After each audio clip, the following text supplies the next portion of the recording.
पत्रकार आकर्षण उपल की गिरफ्तारी के बाद तमाम जनता सड़कों पर आ चुकी है और आपको बता दें कि जिस तहसीलदार ने उनके ऊपर आरोप लगाए हैं, जिनके बाद उनको जो है गिरफ्तारी हो जाती है आकर्षण उपल की, कहीं ना कहीं कवरेज के लिए जब आकर्षण उपल गए थे तो जनता का काम नहीं हो रहा था, जिसके चलते वो खबर करते हैं और खबर के बाद उनके ऊपर मुकदमे दर्ज हो जाते हैं, जिसके बाद उनको गिरफ्तार कर लिया जाता है। और अब तहसीलदार जो है यमुनानगर से भी तहसीलदार पहुंचे हैं और करनाल के भी कुछ तहसीलदार हैं। तो चलिए एक बारी बातचीत करते हैं कि आखिर क्या कुछ पूरा मामला है और क्या कुछ वो कहना चाहते हैं। जैसा कि आप सभी ने वीडियो में देखा कि मेरे साथ किस तरह का दुर्व्यवहार किया गया और उनके खिलाफ जो भी कार्रवाई की जा रही है, FIR दर्ज की गई है। क्योंकि मैटर सब जुडिशरी है, अभी कोर्ट में है, तो मुझे जुडिशरी पर विश्वास है कि मुझे भी न्याय मिले। तो मैम क्या मेरे सपोर्ट में मेरे एसोसिएशन की तरफ से सभी तहसीलदार साहब आए हैं, तो वो आप लोग देख। मैम जैसे वो कह रहे हैं कि वीडियो में ऐसा कुछ नहीं था, जो शिकायत वकील की तरफ से उनके वो बयान दिया गया है कि जो शिकायत में लिखा गया है वो सारा गलत लिखा गया है। वो कोर्ट में मैंने अपने बयान दे दिए, वो वहाँ पे तो डिसाइड मैम रजिस्ट्री का क्या मैटर था? थोड़ा सा कोई कागज कम थे या पूरे थे कागज? संजीव अरोड़ा के क्या कागजों में कमी थी? कमी थी या पूरे थे वो कागज? जो भी था उनको बता दिया था, उनको बता चुकी थी। तो क्या मैम उन्होंने आपसे इजाजत ली थी आपसे बैठ के आपका इंटरव्यू करना है? विदाउट परमिशन आपके प्रेमिसेस में घुस के वो कैमरा ऑन कर दिया था क्या मैम उन्होंने? जी, मैं ये सब स्टेटमेंट दे चुकी दे चुकी है। तो आप किसी महिला अधिकारी के पास जाके अंदर जाए और ऐसे कंटेंट डालें जो कि नहीं डालना चाहिए। तो एक हम एसोसिएशन ये समझती है कि ये एक महिला अधिकारी के साथ बहुत ही गलत व्यवहार किया गया है और एसोसिएशन की तरफ से हम इनके पूरी तरह साथ।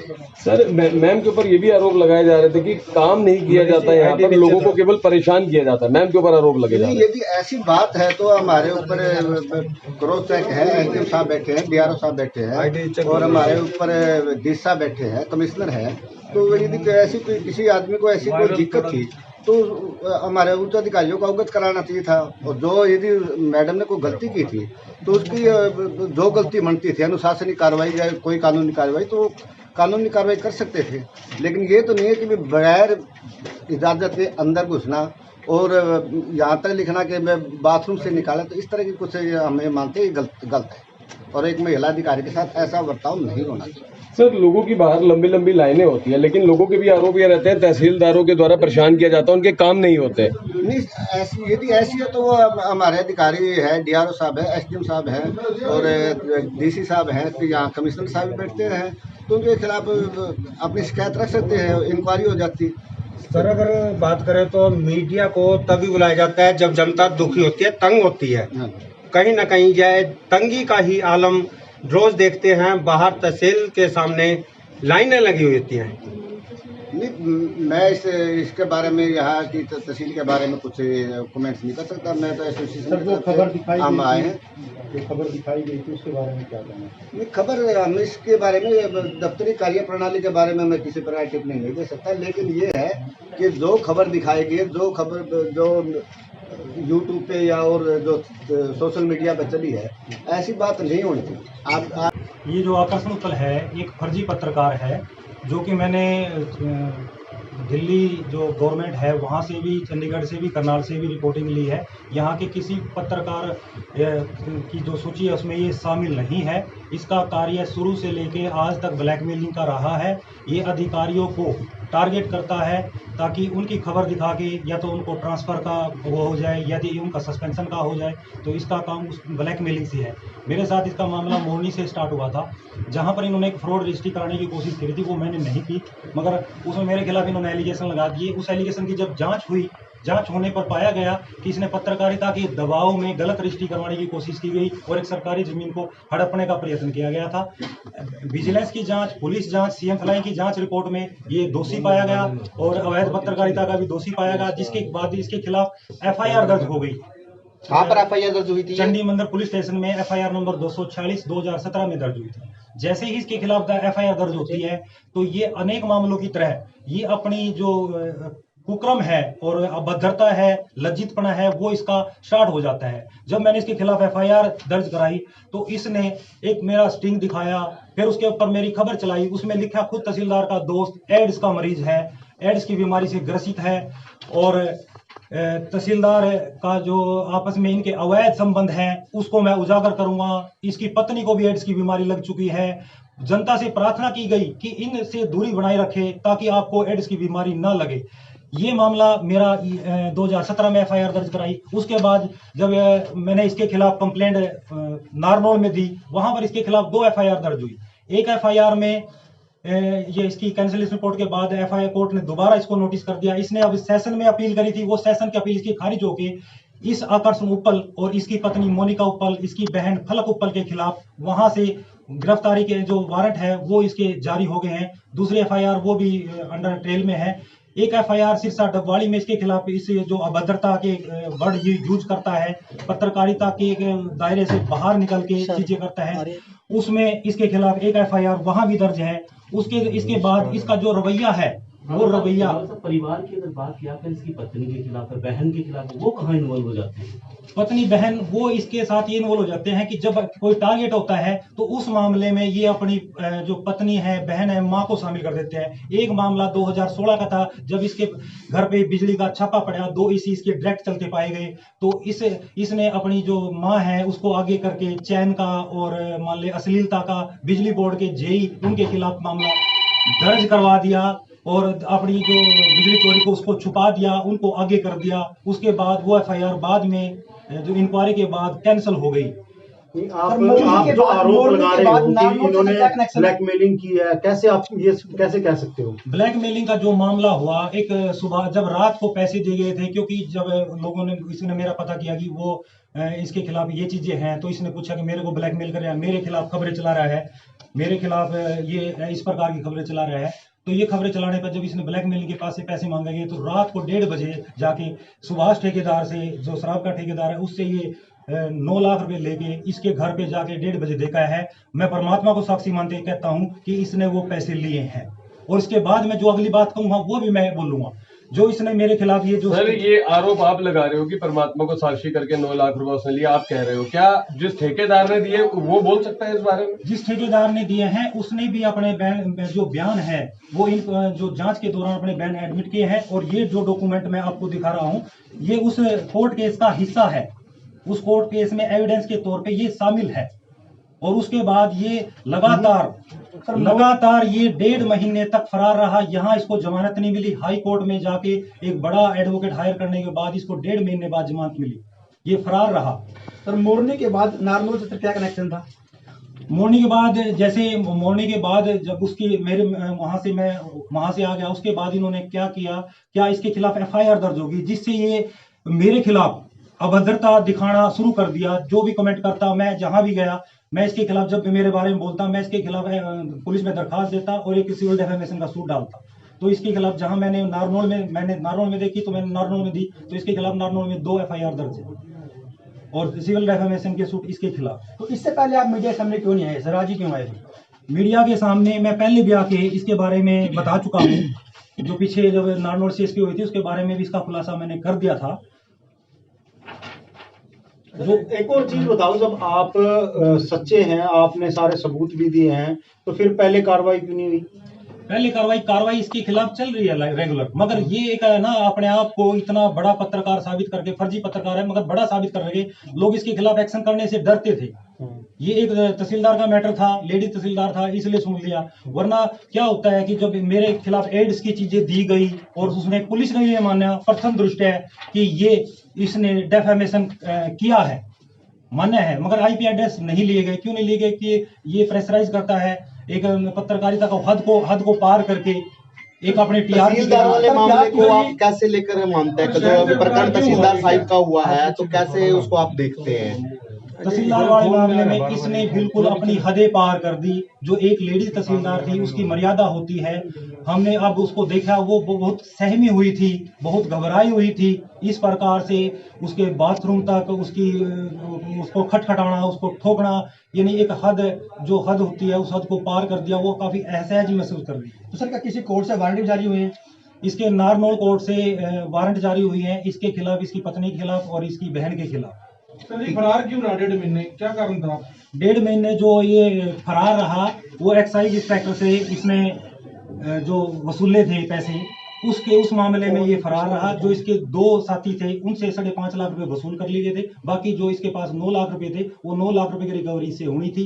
इसने वहां वो होएगी, वो अब देखते हैं कि अगली बात है, क्योंकि हाई कोर्ट में चला गया, वहां पर एक बड़ा वकील करा जो 20-30 लाख रुपए का वकील था, और वहां से इन्वेस्टिगेशन ज्वाइन करके फोन वगैरह इसने अपने दे तो दिए, मगर वो पैसे ही रिकवरी। रावत साहब, एक बड़ा सवाल ये है कि वो कैमरे पर आकर के मैं ईमानदार पत्रकार हूँ और मेरे खिलाफ साजिश की जाती है, जो ये कहता है और जो उसके ऐसे प्रशंसक कहते हैं, मैं ये क्या कह रहा ना, कहीं भी उसको पहले भी मैं कह चुका था, मेरे ऊपर भी एलिगेशन लगाए थे, कहीं भी आकर वो यदि परमात्मा, मैं जो परमात्मा को वो मानता है वो आ जाए, और मैं परमात्मा को मानता हूँ, मैं परमात्मा की जो कसम लेके और परमात्मा को मान के मैं ये तथ्य रखता हूँ। 5 लाख रुपए मैं ये साबित, मैं एक इस मामले में भी करना चाहता हूँ, जो मेरे खिलाफ इसने ये स्टिंग का बनाया, उसका बनाया, मोरनी वाला मैटर ये चलाया मेरे खिलाफ, ये मैं उसके पास वहां गया था, उसने कहा कि वो जमीन दिला दो मेरे को।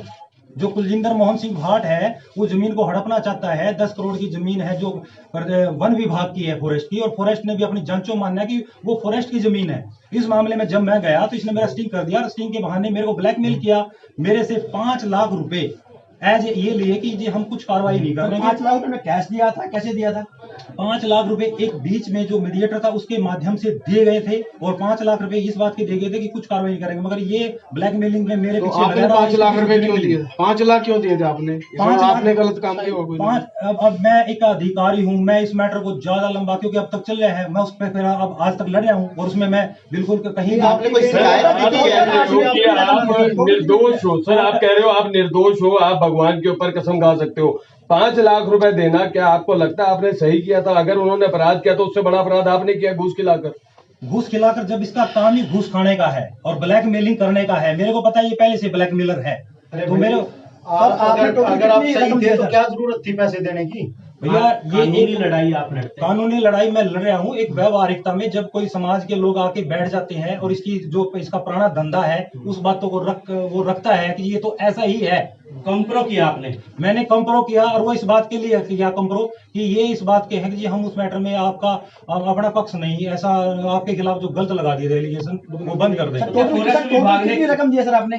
टोटल 5 लाख रुपए दिए गए थे इसको, मगर बीच के मीडिएटर के माध्यम से दिए गए थे, और बदनामी से बचने के लिए। जैसे इस मामले में एक्साइज इंस्पेक्टर ने भी 15 लाख रुपए दिए। नहीं, खबर बंद करने के लिए मांगे गए थे पैसे, भी बदनामी नहीं करूंगा, खबर बंद कर देंगे। हाँ, वो उसी चीज के लिए मांगे गए थे कि आगे से हम आपके बारे में कुछ ऐसी चीजें नहीं छापेंगे, एड्स वैड्स की खबरें नहीं देंगे, आपको बदनाम नहीं करेंगे। मानसिक रूप से प्रताड़ित थे आप? मानसिक रूप से मैं प्रतिपादित था। जैसे आज मैडम है, मैडम इस कंडीशन में नहीं है तहसीलदार मैडम की वो एक अच्छी फाइट कर सके, क्योंकि वो एक असहज महसूस कर रही है। इसके आपको लगता है कोई महिला ऑफिसर शुरू हुआ था क्या? फर्जी रजिस्ट्री करने को लेकर शुरू हुआ था? अजय जी फोन थोड़ा सारा खेल ये शुरू हुआ था कि मैं मोरनी में पोस्टिंग था, तो वहां पर मैंने रजिस्ट्री नहीं की, इन्होंने किसी दूसरे से मेरी सीटिंग की रजिस्ट्री करा ली। अगले दिन इनके खिलाफ कार्रवाई शुरू होगी कि सरकारी जमीन को हड़प ली, पत्रकार ने अपना प्रेशर जमा के दूसरे तहसीलदार से रजिस्ट्री करा के और जमीन हड़प ली। तो उस मामले में जब इन्होंने मेरे खिलाफ एलिगेशन लगा दिया कि आपने जी 5 लाख रुपए मांगे हैं, मगर वो जब सीएम फ्लाइंग से विजिलेंस से जो जांच हुई, जांच में ये पाया गया कि तहसीलदार ने पैसे नहीं मांगे।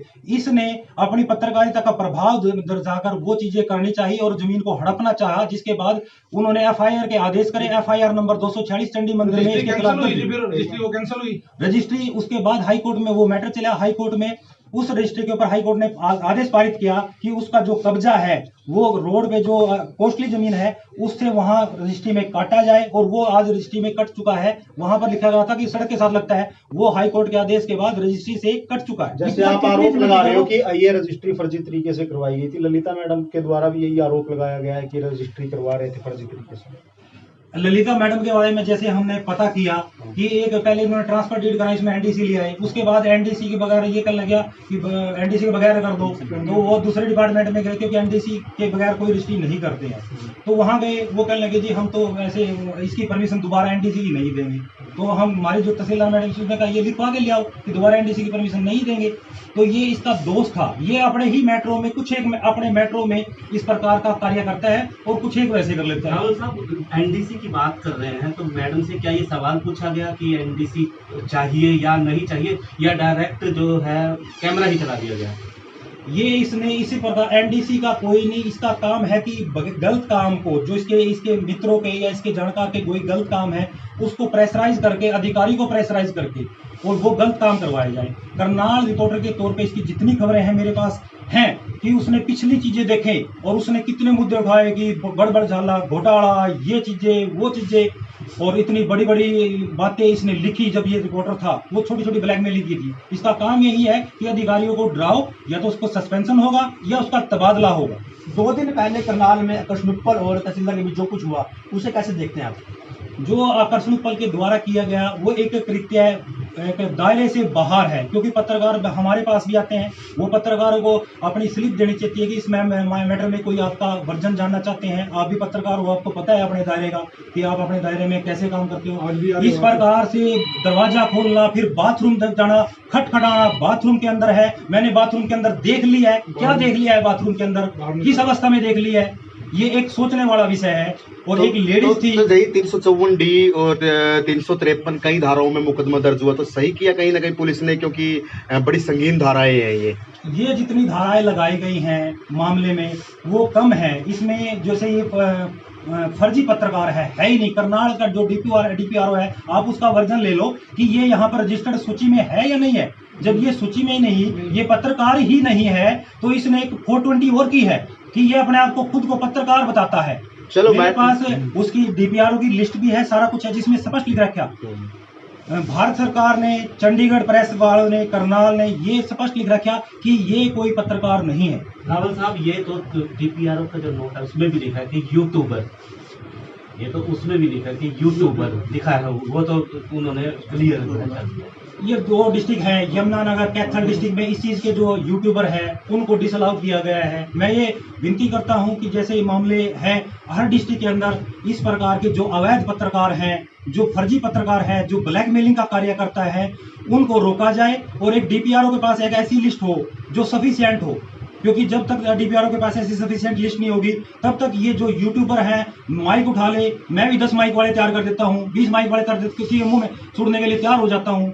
तो ये एक गलत है। मैं प्रशासन से विनती करता हूं कि डीपीआरओ एक ऐसी लिस्ट रखे जो रजिस्टर्ड पत्रकार हो, जो जेन्युइन अपना ईमानदारी से, अपनी सत्यनिष्ठा से और अपनी अनुभव से अच्छा कार्य करते हैं, पत्रकारिता के दायरे में काम करते हैं, पत्रकारिता के नियमों के अनुसार काम करते हैं, उन्हीं को पत्रकारिता करने का अधिकार दिया जाए। 2 दिन पहले करनाल में जो कुछ हुआ, तो क्या आप प्रशासन से मिलकर सरकारी गवाह बनेंगे? मैं इस मामले में ये कहना चाहता हूं कि मैं अपने मामलों में इसके खिलाफ जो भी है मैं देने के लिए तैयार हूं, मगर सरकारी गवाह के तौर पे मैं उस टाइम पे यहाँ मौजूद नहीं था, तो मैं गवाह शिकायत देने आए हैं आप? मैं इसके खिलाफ एक 2000 जब इसने मेरे खिलाफ एड्स की कंप्लेंट की थी, तो एक मेरी मिसिज की कंप्लेंट थी। मेरी मिसिज की कंप्लेंट मैं आज एसपी साहब को देने आया हूं कि ताकि ये जो मेरे खिलाफ एड्स की चीजें मेरे दोस्तों के खिलाफ चलाई गई थी, उसमें जब एसपी साहब की जांच में ये पाया गया कि हाँ प्रथम दृष्टया डिफेमेशन होना पाया गया, परंतु इसके आईपी एड्रेस ना मिलने की वजह से इसके खिलाफ मुकदमा नहीं होगा। तो मैं ये विनती करने आया हूँ कि इसके आईपी एड्रेस ट्रेस करके इसके खिलाफ एफआईआर दर्ज की जाए। तो क्या नाम आपका, क्या पद आपका, कहाँ पोस्टिंग है? मेरा नाम आनंद रावल है, मैं नायब तहसीलदार की पोस्ट पर हूँ और मैं प्रताप नगर यमुनानगर पोस्ट हूँ। तो आपने देखा कि किस प्रकार से तहसीलदार जो ललिता है और तहसीलदार आनंद है जो यमुनानगर से करनाल पहुंचे हैं, किस प्रकार से कुछ कागज़ लेकर वो यहाँ पर पहुंचा, कुछ दस्तावेज, कुछ प्रूफ लेकर यहाँ पर पहुंचे हैं। और आपने देखा ही कि किस प्रकार से वो भी तरह तरह के आरोप जो है आकर्षण उत्पल के ऊपर लगाते हुए नज़र आ रहे हैं। इंक्वायरी का विषय लगातार जो है जारी है और भी इंक्वायरियाँ की जा रही हैं, लेकिन अब जो है उनकी गिरफ्तारी हो चुकी है। 14 दिन की न्यायिक हिरासत में पत्रकार आकर्षण उत्पल को भेजा गया है। तो वीडियो को साथ ही साथ शेयर जो कर दीजिए और कमेंट में राय ज़रूर दीजिए कि आखिर जो ये मामला हुआ, जो ये प्रकरण हुआ, सही हुआ या गलत हुआ। कमेंट में राय ज़रूर दीजिए। इसी के साथ जय हिंद, जय भारत।